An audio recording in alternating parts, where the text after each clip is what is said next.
మచిలీపట్నం శాసనసభ్యుడు కొల్లు రవీంద్ర గారు బందర్లో అడావుడిగా ఆ గుడికి వెళ్ళి ఆయన ప్రెస్ మీట్ పెట్టి ఆయన చెప్తాడు ఏంటంటే ఊరికే తాత్కాలికంగా మట్టి తోలారు అంటాడు.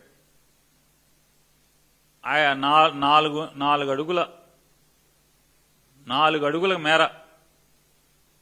మెరక తోలినటువంటి ఆ భూమి వ్యవసాయానికి మళ్ళీ ఎలా పనికొస్తుంది? వ్యవసాయానికి ఎలా పనికొస్తుంది? ఆల్రెడీ అది స్వామివారు ఆలయం, ఈవో గారు, ఎండోమెంట్స్ డిపార్ట్మెంట్ వారు అంటే అసిస్టెంట్ కమిషనర్ వారు అగ్రికల్చర్ వ్యవసాయం చేసుకుంటాకి కౌలుకి ఓపెన్ యాక్షన్ ద్వారా లీజుకి ఇవ్వడం జరిగింది. మరి వ్యవసాయం ఎట్లా పండిస్తారు? ఈ 39 ఎకరాలు కూడా మొత్తం కూడా రైతులకి ఓపెన్ యాక్షన్లో వ్యవసాయం చేసి తద్వారా ఫలసాయాన్ని దేవుడికి కట్టేట్టుగా ఆక్షన్ జరిగితే మరి వ్యవసాయం ఎట్లా జరుగుద్ది? మీరు పూర్తి చేస్తే ఇంకొక తంతు కూడా జరుగుతుంది. ఈరోజు 10వ తారీఖు కదా, 8వ తారీఖున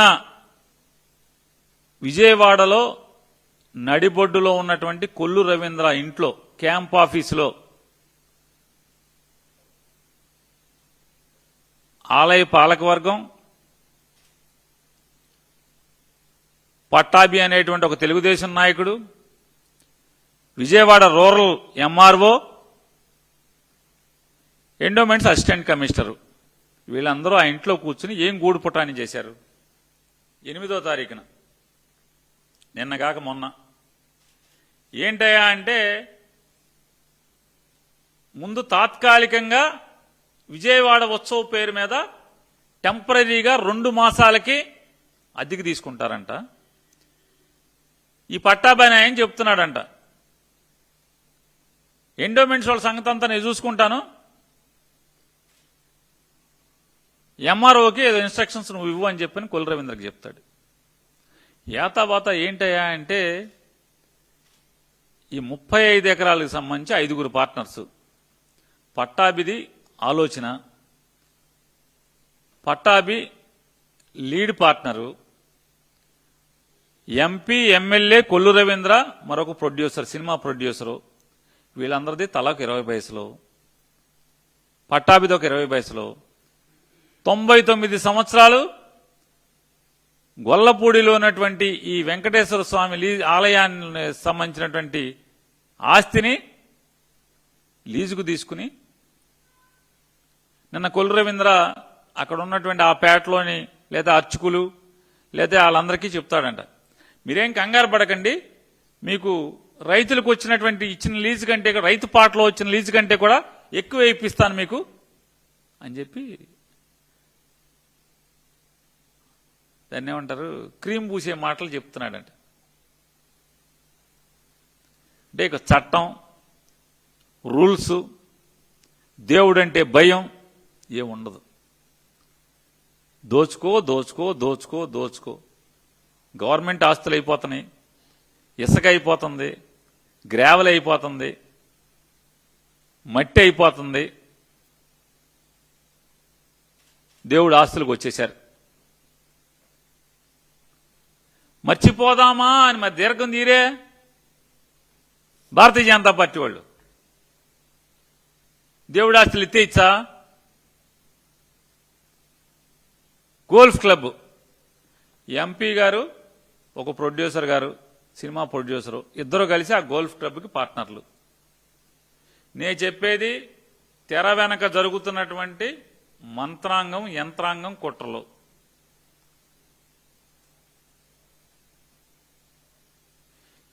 ఇది ధర్మమా అని అడుగుతున్నా. ఇది మర్చిపోదామా? ఇది మర్చిపోదామా అంటే జగన్మోహన్ రెడ్డి గారిని పార్టీ ఆఫీసులో బోషడిక్కే అని తిడితే దేవుడు ఆస్తిని కూడా రాసేస్తారా? నెల జీతం ఇచ్చారుగా, 3 4 ఎంత? 4 అంట. నెల జీతం ఆగలా, కార్పొరేషన్ చైర్మన్ ఇచ్చారు, సాల్లా, దేవుడు ఆస్తికి వచ్చారా? 99 ఏళ్ళు ఎగ్జిబిషన్లు పెడతారా మీరు అక్కడ? అంటే ఎంత బరి తెగింపో చూడండి. అసలు జిల్లా కలెక్టర్ ఇట్లాంటివి చేయొచ్చా? అసలు ఎందుకు మనం చదువుకోవటం? బాగా తల్లిదండ్రులు చదువుకుని ఐఏఎస్లు పాస్ అయ్యి కష్టపడి ప్రమాణాలు చేసి ప్రైవేటు వ్యక్తులకు దేవుడు ఆస్తి ఇచ్చేయమని చెప్పని లీజుకి ఇచ్చేయమని రాసేస్తారు లెటర్లో. అసలు కలెక్టర్కి ఏంటి సంబంధం? మీరిద్దరు ఏం చేయాలి? మర్చిపోదామా కలెక్టర్ గారు రాసిన ఉత్తరం అని గారు రాయాల్సింది? ఇది రాయరా? మీ గవర్నమెంటే కదా. మీ గవర్నమెంట్లో ఒక కలెక్టరు ఈ రకంగా దేవుడు ఆస్తిని దొంగలకి దోచిపెడతాకి ప్రయత్నం చేస్తుంటే మర్చిపోదామా అని రాయిరా? చంద్రబాబు దగ్గర జీతానికి పనిచేసినంత సులువుగా మీరు అతనేమో టైప్ చేసి పంపుతాడు, మీ ఇద్దరు కలిసి ఒకటే ట్వీట్ చేస్తారు. సంస్కారం, కాస్త ఇంగిత జ్ఞానం, తప్పు ఒప్పు విచక్షణ ఉండవా? ఏం పాపానికి ఒడిగడతారు? దేవుడు ఆస్తుల్ని కోర్టులు ఇప్పటికే బలంగా తీర్పులు ఇచ్చున్నాయి. లీజు గాని ఆస్తి అమ్మకం కాని ఈ రెండిట్లో ఏదైనా సరే దేవుడి ఆస్తి గనక ప్రభుత్వం ఆలోచన చేస్తే వేలం పాట ద్వారా మాత్రమే, బహిరంగ వేలం ద్వారా మాత్రమే లీజు కన్నా ఇవ్వాలి లేదా అమ్మకం అన్నా చెయ్యాలి తప్పితే కట్టబెట్టడం అనేది విరుద్ధం, చట్టరీత్యా నేరం అని కోర్టు తీర్పులు ఇస్తే కోర్టు తీర్పులు కూడా ఐఏఎస్ ఆఫీసర్కి పట్టవు. ఐఏఎస్లు చదువుకుని కోర్టులను కూడా వెంట్రుకతో సమానంగా చూసేటువంటి కలెక్టర్లు ఇవాళ తయారయ్యారు ఐఏఎస్ అధికారులు. చూడండి అసలు ఎంత బరితెగింపు. కలెక్టర్ గారు దేవుడి ఆస్తులను కాపాడాలి కదా, ఈయనే రాస్తూ ఇవాళకి ఆ మట్టిని తొలగించాలి కదా, మట్టిని తొలగించరా? గొల్లపూడి ఎంఆర్ఓ ఏం చేస్తున్నాడు అని అడుగుతున్నాను. సబ్ కలెక్టర్ గారు ఏం చేస్తున్నాడు? దేవుడి ఆస్తిలో వ్యవసాయ భూమిలో మెరకదోల్తే పాపాత్ములు దుర్మార్గులు, మరి దాన్ని తొలగించాలా తొలగించక్కర్లేదా? కేసులు కట్టరా? ల్యాండ్ గ్రాబింగ్ కేసు కట్టాలా అక్కర్లేదా? మళ్ళీ ఇవాళ మా ఊరు ఎమ్మెల్యే ఏదో అన్న సామెతగా ఉంది, కంచే చేను మేసిన చందాన. మా ఊరు దేవుడు ఆస్తుల్ని కాపాడాల్సినటువంటి మా ఊరు ఎమ్మెల్యే ఊళ్ళోనేమో అందరికీ ఫోన్లు చేసి నేను సీఎంతో మాట్లాడాను, కలెక్టర్ని కేకలేశాను, ఆయన చేశాను, ఈయన చేశాను అని చెప్పినేమో అక్కడ ప్రెస్ మీట్లో చెప్తాడు. అందరేమో మన సైకిల్ బ్యాచ్ పువ్వు బ్యాచ్ ఏమో కంగ్రాచులేషన్స్ మంత్రి గారు, కంగ్రాచులేషన్స్ ఎవరికి కంగ్రాచులేషన్స్ ఏంటిరా? మీరు ఆడు దోషేస్తాక 20% వాటా పెట్టుకుంటే కంగ్రాచులేషన్స్ ఏంటి? 20% 20 పైసలు వాటాదారుడేంటి? మళ్ళీ 8వ తారీఖున వచ్చి పట్టాభి పార్ట్నర్స్ ఇద్దరు కలిసి బందర్ నుంచి పూజారుల్ని, అయ్యవారుల్ని, పూ పార్టీ వాళ్ళని, ఎండోమెంట్స్ అసిస్టెంట్ కమిషనర్ని, విజయవాడ రూరల్ ఎంఆర్ఓని పిలిచి 2 నెలలకి మేము లీజ్ ఆర్డర్ తెచ్చేస్తామంటే ఆ పట్టాభి చెప్తా అంటే ఎట్టగొట్ట నేను తెచ్చేస్తా నీకెందుకు అని. నువ్వు మీ ఊర్లో హిందువుల్ని, బ్రాహ్మణుల్ని, దేవుడికి వెళ్లే వాళ్ళని, గుడి కట్టిన వాళ్ళని, గుడి కట్టించిన వాళ్ళని, చందాలు ఇచ్చిన వాళ్ళని నువ్వు నోరు మేయించు, నేను మొత్తం కథ నడిపేస్తానని పట్టాభి చెప్తున్నాడని చెప్తున్నారు. ఖచ్చితంగా మీరు చేసేటువంటి ఈ పాపాలని ఎవరైతే మీ ఇద్దరు మరిచిపోదామా దీర్ఘాల బ్యాచి మీరు పట్టించుకోకపోయినా ఖచ్చితంగా మేము విశ్వ హిందూ పరిషత్తును అడుగుతున్నాం, మీరు మేల్కోరా, నిద్ర లేగరా అయ్యా విశ్వ హిందూ పరిషత్ వాసులు, హైందవ వాసులు, మీరు నిద్ర లేగరా?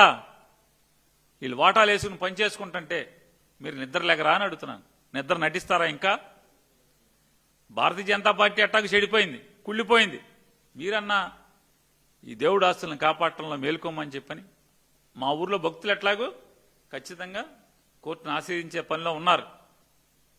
కొల్లు రవీంద్ర ఎంత బోర ఊదినా, ఎంత క్రీమ్ పూసినా, బెజవాడ వాళ్ళ ఇంటికి పిలిచి కాఫీ ఇచ్చి బిస్కెట్ ఇచ్చినా, మర్యాద చేసినా ఖచ్చితంగా మీ కుట్రలు ఫలించకుండా అడ్డుకుంటాకి బందర్లో భక్తులు సిద్ధమవుతున్నారని చెప్తూ, కాకపోతే ఈ ఇద్దరిని, ఈ పువ్వు బ్యాచ్ వాళ్ళని, ఈ దీర్ఘాలు ఎప్పుడో ఏళ్ల క్రితం జగన్ గారికి సంబంధం లేకుండా టీడీపీ వాళ్ళే కుట్రలు చేసి, తప్పులు చేసి, పాపాలు చేస్తే వాటిని ఎంత జాగ్రత్తగా మళ్ళీ పునర్నిర్మాణం చేయటం, మళ్ళీ దేవుడికి జరిగినటువంటి అపచారాన్ని సవ్యం చేయటం ఇవన్నీ చేసినటువంటి వాడు జగన్మోహన్ రెడ్డి అయితే, వైఎస్ఆర్ కాంగ్రెస్ పార్టీ అయితే, మీరు ఇంత పాపాలు మూట కట్టుకుని వాళ్లతో అధికారాన్ని పంచుకుని, అన్నిట్లో వాటాలు పంచుకుని, ఈ రకంగా దేవుడు ఆస్తులు కైంకర్యం చేస్తుంటే అన్నీ మూసు కూర్చునే వాళ్ళని మిమ్మల్ని ఏమంటారని అడుగుతున్నాను. ప్రశ్నించుకోండి మీ అంతరాత్మని. అంతరాత్మ అయితే ఉంటుంది కదా. ఇది ఇట్లాంటి తప్పుడు మాటల్ని కట్టిపెట్టమని చెప్పని ఈ ఇద్దరిని హెచ్చరిక చేస్తున్నాను.